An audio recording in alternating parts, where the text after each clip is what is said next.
নমস্কাৰ বন্ধুসকল, এটি নতুন ভিডিঅ'লৈ আপোনালোক সকলোকে স্বাগত জনাইছোঁ। মই চন্দন কুমাৰ নাথ। আজি কোনো ব্লগ নহয় বন্ধুসকল, আজি এটা বিশেষ কাৰণত ভিডিঅ'টো বনাব লৈছোঁ আৰু আপোনালোকে নিশ্চয় জানে। কথাটো হৈছে যে বন্ধুসকল, যোৱা 18 জুন 2024 তাৰিখে অৰ্থাৎ পৰহি UGC নেট এক্সামটো হৈছিলে আৰু সকলোৱে বিভিন্ন ধৰণৰ শিক্ষাৰ্থীসকলে বিভিন্ন দূৰৰ পৰা আহিছিলে সকলোৱে এক্সাম দিবলৈ। কিছুমানে মই খবৰ পোৱা মতে 300 কিলোমিটাৰ দূৰৰ পৰা আহিছিলে এক্সাম দিবলৈকে। কিন্তু দুৰ্ভাগ্যবশতভাৱে যিটো এক্সাম পতা হৈছিলে সেইটো এতিয়া বাতিল কৰা হ'ল। অৰ্থাৎ 18 জুন তাৰিখে যিটো এক্সাম হৈছিলে দুটা শ্বিফ্টত, মৰ্ণিং আৰু আফটাৰনুন শ্বিফ্টত, সেই এক্সামটো 19 তাৰিখৰ ৰাতি 10:15 বজাত দেশৰ শিক্ষা মন্ত্ৰালয়ে ঘোষণা কৰিলে যে এই এক্সামটো কেঞ্চেল কৰা হ'ল বিভিন্ন ধৰণৰ বিসংগতিৰ কাৰণে। কিন্তু এতিয়া প্ৰশ্নটো হৈছে যে যদি এনেকৈ বিসংগতিবিলাক আৱৰি থাকে বা এনেকৈ যদি বিসংগতিবিলাক হৈ থাকে, তেন্তে আমাৰ দৰে শিক্ষাৰ্থীসকলে মানে মনোবলটো ভাঙি যোৱাটো স্বাভাৱিক কথা। আৰু নেশ্যনেল টেষ্ট এজেঞ্চিৰ এটা কথা জানি ল'ব লাগে যে তেওঁলোকে নীটৰ যিটো ডাঙৰ স্কেম হ'ল, আপোনালোকে নিশ্চয় জানে নীট এক্সামটো স্কেম হৈ গ'ল। নীটৰ স্কেমৰ পিছত এইবাৰ আৰু যে এটা এনেকুৱা UGC নেটৰ পৰা ধৰণৰ যে এটা স্কেম পাম, আমি কেতিয়াও ভবা নাছিলোঁ, সপোনতো ভবা নাছিলোঁ। কাৰণ NTA নীটৰ পৰা শিক্ষা লোৱাটো আমি ভাবিছিলোঁ তেওঁলোকে শিক্ষা লৈছে। তেওঁলোকে শিক্ষা লোৱা বুলি আমি ভাবিছিলোঁ যে নীটৰ যিটো গণ্ডগোল হ'ল, এইবাৰ UGC নেটত সেই গণ্ডগোলটো পুনৰাবৃত্তি নহ'ব।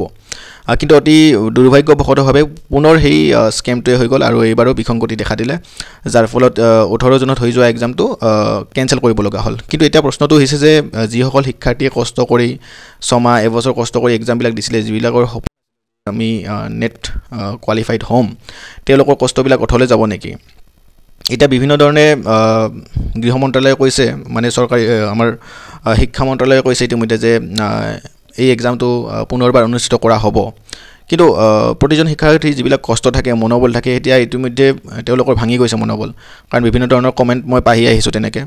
আৰু নীটৰ স্কেমৰ পিছত NTA এনেকুৱা ধৰণৰ যে আকৌ যে গণ্ডগোল বা কেলেংকাৰীৰ পুনৰাবৃত্তি কৰিব, আমি কেতিয়া সপোনতো ভবা নাছিলোঁ, হয়নে নহয় বন্ধুসকল? আৰু আপোনালোকে কমেণ্টত জনাবচোন আপোনালোকে কিমান দূৰৰ পৰা আপোনালোকে আহি এক্সাম দিবলৈ আহিছিলে, কিমান দূৰলৈকে চেণ্টাৰ আছিলে, সেইবিলাক কমেণ্টত জনাব। ময়ো সুখী হ'ম। একচুৱেলি ময়ো এক্সাম দিছিলোঁ এইবাৰ। এনেই জেনেৰেলি মোৰ এক্সাম গুৱাহাটীত আছিলে চেণ্টাৰ, কিন্তু এইবাৰ প্ৰথমবাৰৰ বাবে মই তেজপুৰত চেণ্টাৰটো লৈছিলোঁ মোৰ এক্সামৰ। কিন্তু মই এটা কথা বাৰে বাৰে অনুমান কৰিছিলোঁ বা মোৰ লগৰখিনিকো কৈছিলোঁ যে OMR বেষ্ট হ'লে অলপ বিসংগতি হয়। কাৰণ আগতে UGC নেট এক্সামটো কম্পিউটাৰ বেষ্ট হৈছিলে।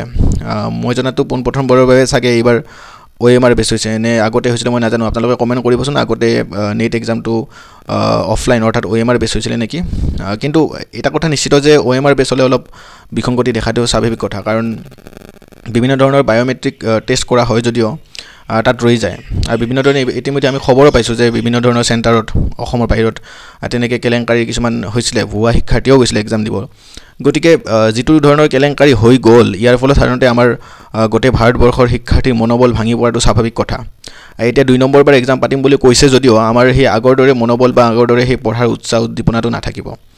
কিন্তু এইটো কথা জানি লোৱা উচিত যে NTA আপোনালোকে এটা এক্সাম পাতিছে, ইমান ডাঙৰ এটা সৰ্বভাৰতীয় প্ৰেক্ষাপটত ডাঙৰ এটা এক্সাম পাতে। গতিকে আপোনালোকে অলপ চিনচিয়াৰিটি বজাই ৰখাটো দৰকাৰ বুলি মই ক'ম। কাৰণ মই এনেকুৱা এজন বিশেষ ব্যক্তিও নহয় যে যোনে আপোনালোকক কঠোৰ ভাষাৰে গৰিহণা দিব।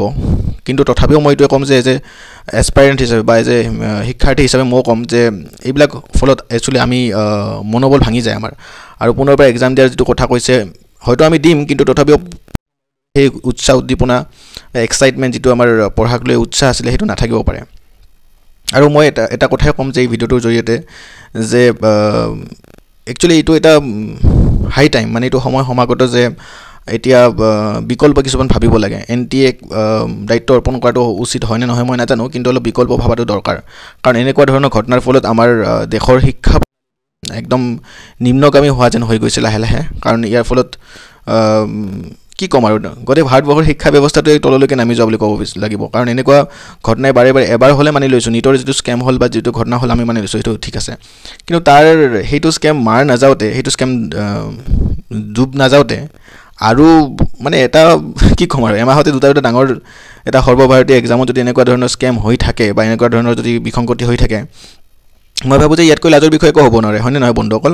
আৰু আপোনালোকে কমেণ্ট কৰকচোন, আপোনালোকে কোনে কোনে নেট দিছিলে এইবাৰ, আৰু এইটোৰ বিষয়ে আপোনালোকৰ মতামত জনাওক। আপোনালোকে কি ক'ব বিচাৰিব যিটো স্কেম আমাৰ লগত হৈ গ'ল? আৰু কি ক'ম আৰু, আজি কোনো ব্লগ নহয় বন্ধুসকল, আজি এটা বিশেষ পাৰ্টিকুলাৰ ইছ্যুক লৈ এইটো ভিডিঅ' বনালোঁ। আৰু আপোনালোকে কমেণ্ট কৰক কেনেকৈ এনেধৰণৰ আপোনালোকে সমস্যাৰ সন্মুখীন হৈছিলে এক্সাম চেণ্টাৰত, বা কি বিচাৰে আগন্তুক পৰ্যায়ত, সবিশেষ কমেণ্ট কৰক।